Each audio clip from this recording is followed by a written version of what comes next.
in Urdu, Fasi Urdu. Like that is Lugha Fasah, original. There are words which are common, but a normal Arab who only knows colloquial Arabic may not be able to understand everything of the Quran. He may be able to understand quite a large portion of the Quran, but not a few words. Because there are certain words of the Holy Quran which are yet used. There are certain parts in Arab countries which still use Lugha Fasah, but very few. But the normal which you go to cities, like you have a person, many people go to Saudi Arabia, to do jobs. And within 15 days they learn Arabic. What they learn? Kaifa haluka? How are you? Ismuki? What's your name? Mirwatun fan. There's no Mirwatun in the Quran. So if you learn the normal colloquial Arabic, it will help you to understand the Quran little bit more. But I would advise the Muslim to learn Lugha Fasah. Lugha Fasah. The brother asked the question that what steps have IRF taken? It's unfortunate that I could not find a teacher in Arabic who knows Arabic, Lugha Fasah, who can teach in English. There are many, alhamdulillah, available in India, but who can teach in English, there are few. And that also what they teach normally in universities and schools is the colloquial Arabic.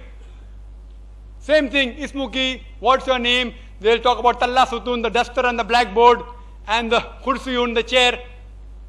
What I wanted, and I approached many people. We had, alhamdulillah, one such session a couple of years ago, which we had, alhamdulillah, about 45 students, out of which about 15 were doctors, 19 were engineers, all, because the course was jam-packed, many applications came, we selected the cream. But due to the riots, unfortunately riots took place and the course was not completed in the way that we wanted to be completed. What you should learn today, there are various books also available, various books. The sister asked me, what's my experience? I had a great deal of experience trying to find the teacher, trying to learn myself, but was quite disappointed because what I wanted I didn't acquire. Neither could I find the teacher, etc. I've approached many people, not in India, throughout the world. Inshallah, we have made a good effort and now very soon we'll be having a proper course. Amongst the books available, IRF has got more than 50 different books on how to learn Quranic Arabic. The one which are worth mentioning, one of them which is very simple, by Maulana Abdul Karim Parekh, translated into Urdu first, then someone translated into English. He only mentions first 25 pages about Arabic grammar. Very short, very minimal Arabic grammar. And then translates the Arabic words which occur in the fashion which occurs in the Holy Quran. First dealing with Surah Baqarah, all new words of Arabic in Surah Baqarah. Then Surah Al-Imran, which has been repeated in Surah Baqarah, it won't be repeated in Surah Al-Imran in this way. This is good only for a person who is interested in superficial understanding, because the grammar is not understood well. But for people who have less time, this is fine. Other book without a teacher is by Dr. Ibrahim Surti from Birmingham. He has a book along with an audio cassette, and he gave a talk in IRF a couple of years ago, Learning Quranic Arabic, a modern method.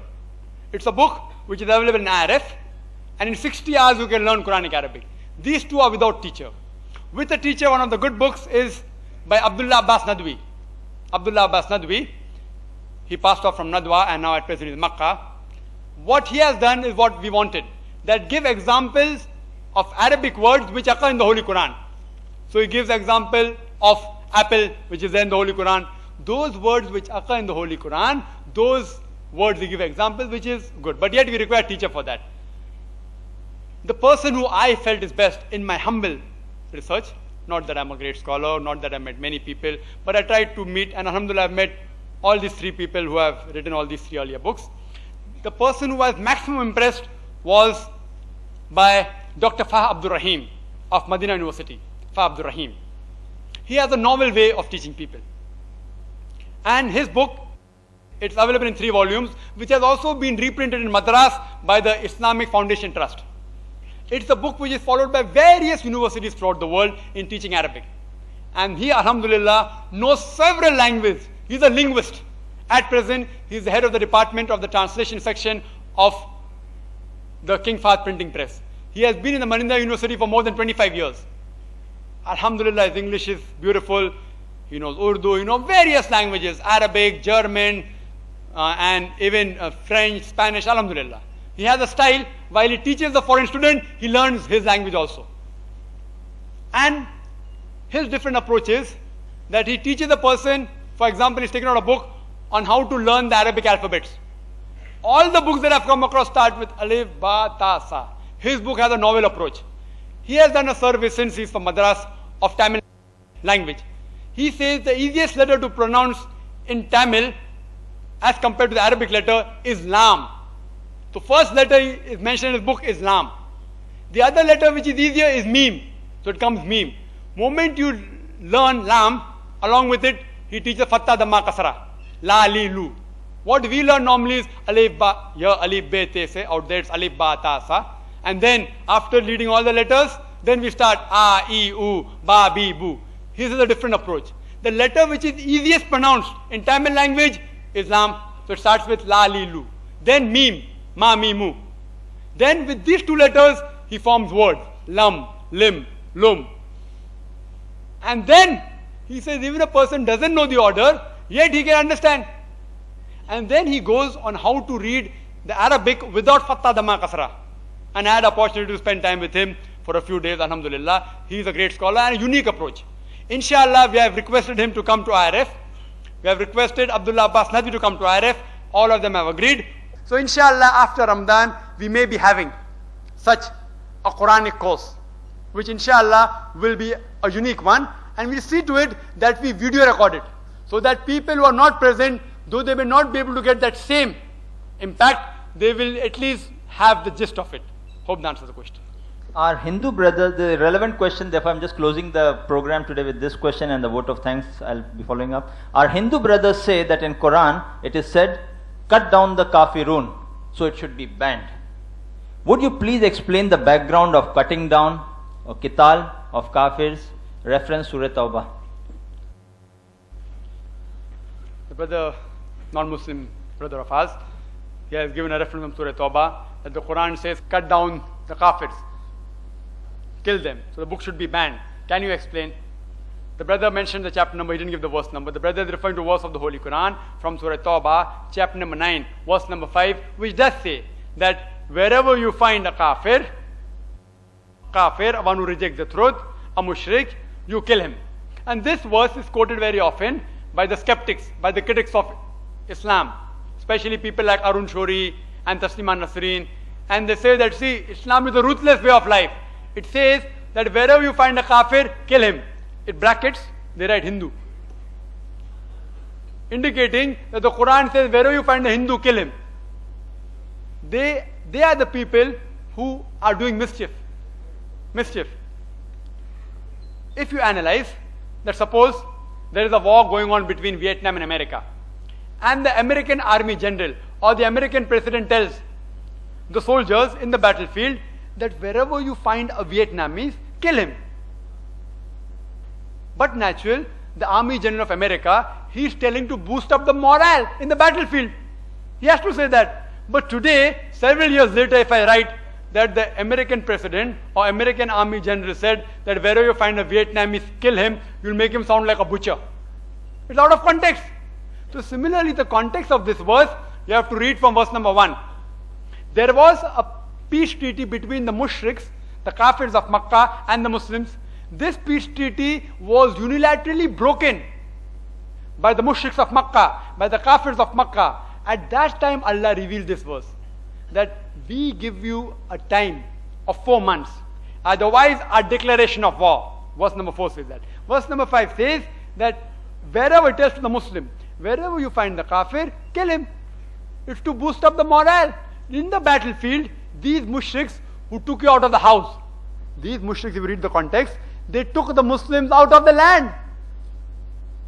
These mushriks today, they have broken the peace treaty. In the battlefield, don't get scared. Fight them. Kill them. And after verse number 5, Arun Shuri in his book World of Fatwa quotes verse number 7. Any logical person will understand verse number 6 is missing. Why? Verse number 6 gives the answer. Verse number 6 says that if any of these kafirs and mushriks seek asylum, give it to them. Quran does not stop there. Quran says, escort him to a place of security so that he will hear the word of Allah subhanahu wa ta'ala. The Quran does not say when any of these mushriks, these enemies, seek asylum, don't just let him go. Quran says, escort him to a place of security.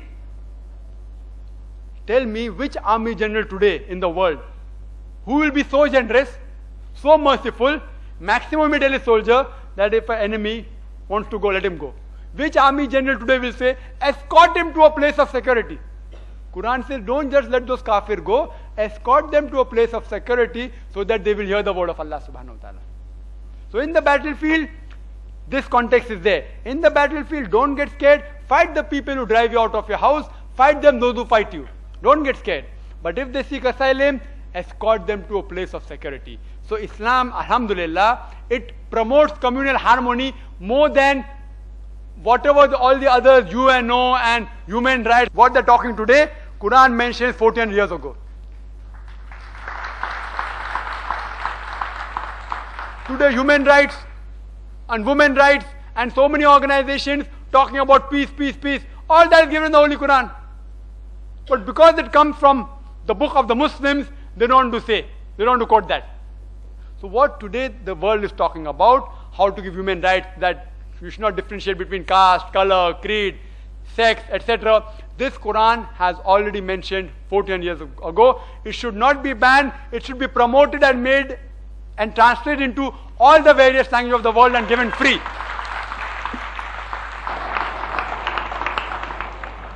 We thank Almighty Allah for making this program possible for all of us here today.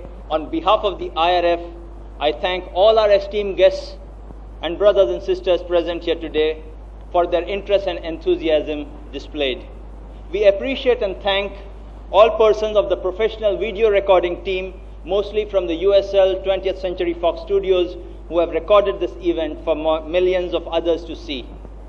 Lastly, I would like to congratulate and thank our many volunteers in the organizing committees, all around me and outside, some not watching the program, for their dedicated efforts in the organization of this program for all of us. Jazakallah khair. You may keep in touch with the IRF and its regular programs, including watching IRF program broadcast across 68 countries all over the world by the ATN satellite TV channels on Mondays, Wednesdays and Fridays from 6 to 6:30 a.m. We hope to meet you all again, inshallah, at our next public talk on Concept of God in Major Religions by Dr. Zakir Naik on Sunday, 26th October 1997 at 9:30 a.m. sharp at Birla Matushri Auditorium next to Bombay Hospital, Mumbai. Jazakallah khair. Assalamu alaikum.